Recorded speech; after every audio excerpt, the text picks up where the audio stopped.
Camille Santoro a pris des vacances bien méritées. La candidate de famille nombreuse, la vie en XXL, a décidé de prendre quelques jours de repos après une année bien tourmentée.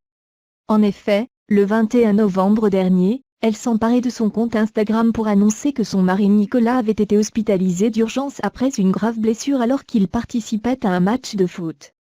Nico est blessé. Fin de saison et direction les urgences, dans l'espoir que ce ne soit pas une fracture. Ça n'a pas été du tout facile ce matin. Nico a pas mal.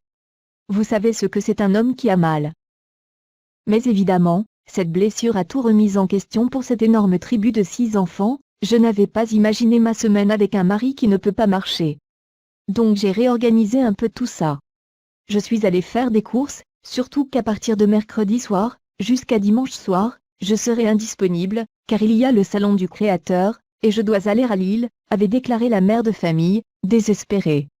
Une blessure qui leur a malgré tout permis de s'envoler pour New York pour les fêtes de fin d'année. Un voyage familial qui avait suscité de vives réactions sur les réseaux sociaux de la part d'internautes qui ne comprennent pas comment de personnes sans salaire peuvent s'offrir un voyage pareil, à l'heure où New York est l'une des villes les plus chères. Quelle chance! On a regardé pour y aller avec nos 5 enfants, et c'est un bon billet de 20 000 €, sans compter le logement. Si vous avez un bon plan, vive les influenceuses, quel budget pour New York? Un voyage très onéreux, mais bon. Sans salaire tous les deux, vous allez à New York, donnez-moi la recette, pouvait-on lire. Mais contre toute attente, tout ne se passe comme prévu pour la petite famille. Sur son compte Instagram ce mercredi 21 décembre 2022, la candidate de famille nombreuse a expliqué la déconvenue à laquelle ils doivent faire face alors qu'ils viennent tout juste d'atterrir. La compagnie a perdu la poussette double des jumeaux, qu'ils ont depuis qu'ils sont tous petits. En plus, j'y suis trop attachée et je suis dégoûtée.